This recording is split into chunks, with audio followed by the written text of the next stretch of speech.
अस्सलामुअलैकुम। आज हम बात करेंगे इलेक्ट्रिक फ्लक्स के हवाले से। Second year physics chapter 11 electrostatics.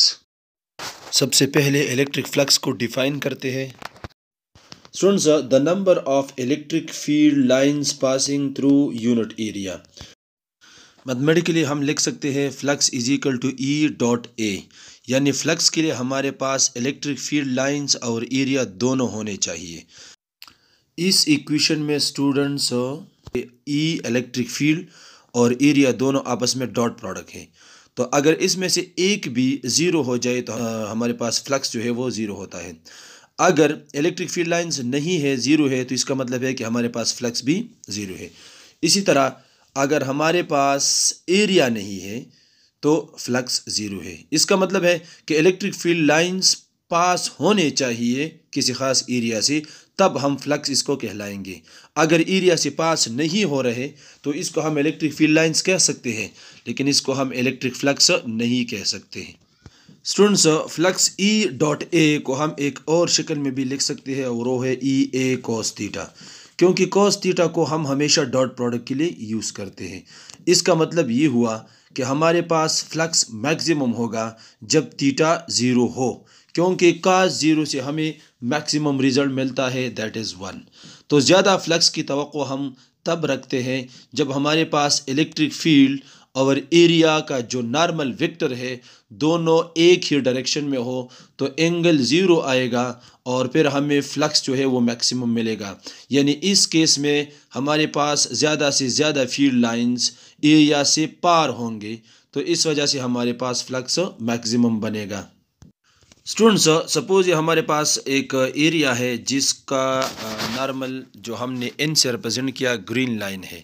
ये ग्रीन लाइन इस प्लेन को परपेंडिकुलर है जो कि इसके नॉर्मल को रिप्रेजेंट करते हैं। स्टूडेंट्स, इसी एरिया के ऊपर इलेक्ट्रिक फील्ड लाइंस जो कि ब्लू लाइन से आपको शो मैंने की है, आपको नज़र आ रहे हैं, ये बिल्कुल नॉर्मल टू द एरिया दोनों पैरेलल आ रहे हैं। यानी कि ये फील्ड लाइंस एरिया को परपेंडिकुलर है, लेकिन जो एरिया का नॉर्मल है उसको पैरेलल है। तो यहाँ पर अगर देखा जाए इलेक्ट्रिक फील्ड लाइंस और नॉर्मल के दरमियान एंगल ज़ीरो है, तो हमें पता चलता है यहाँ पे कि सारे के सारी जो ब्लू फील्ड लाइंस है वो एरिया से पास हो रहे हैं। तो इस वजह से यहाँ पर जो इलेक्ट्रिक फ्लक्स है वो मैक्सिमम हमें नज़र आ रही है, यानी कि सारे के सारी फील्ड लाइंस ज़्यादा से ज़्यादा एरिया से पास हो रहे हैं। तो अगर आप दोनों को मल्टीप्लाई करेंगे तो आपको फ्लक्स मैक्सिमम मिलेगा। स्टूडेंट्स, केस नंबर 2 में हम जब मिनिमम फ्लक्स की बात करते हैं तो ये हमारे पास कोई एरिया है जिसको हमने कुछ इस ओरिएंटेशन से रखा है कि इसका जो एरिया का नॉर्मल वेक्टर है, जो ग्रीन लाइन आपको नज़र आ रही है, ये actually perpendicular to the area है जिसको हम एरिया का नॉर्मल वेक्टर कहते हैं। ये ऊपर है, ठीक है।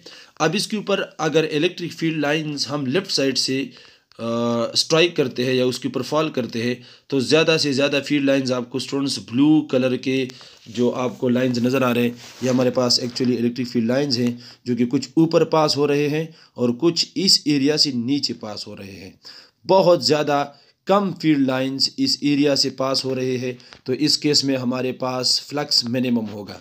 स्टूडेंट्स, अगर एंगल को देखा जाए तो ग्रीन लाइन ऊपर है और जो ब्लू लाइन इलेक्ट्रिक फील्ड है वो राइट साइड पे है, तो दोनों के दरमियान 90 एंगल है। और इस केस में जब आपके पास ई और ए के दरमियान एंगल 90 हो तो फ्लक्स मिनिमम या ज़ीरो होगा।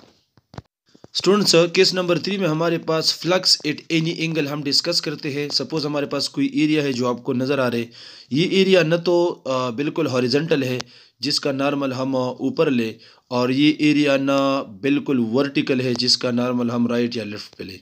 ये इसका जो नॉर्मल है इस एरिया का, ये एंगल बनाता है 0 और 90 के बीच एंगल बनाता है। जिस तरह अगर आपके पास कोई किताब वगैरह और आप इसको टेढ़ा रखे तो आपकी किताब का जो सरफेस का जो नॉर्मल होगा वो एंगल बनाएगा एक्स एक्सिस के साथ।